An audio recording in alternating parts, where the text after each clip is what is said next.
अस्सलाम वालेकुम नाज़रीन। अगर आपकी बायोस में पासवर्ड लग जाए तो आप उसको किस तरह से बोल सकते हैं, यहाँ तक कि आपको पासवर्ड का पता ही ना हो।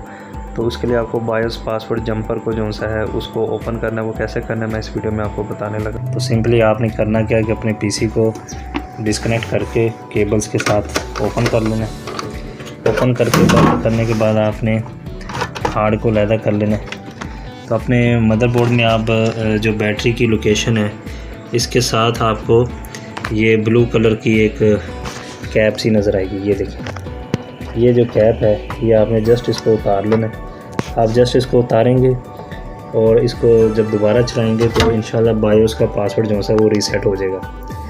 तो बेशक आप इसको दोबारा भी लगा लेंगे तो उसका पासवर्ड रीसेट ही रहेगा। तो आप आसानी के साथ बायोस में जाके अपनी बूटिंग जो सीक्वेंस है उसको चेंज कर सकते हैं और हार्ड ड्राइव को बूट कर सकते हैं। Thank you for watching. अल्लाह हाफिज़।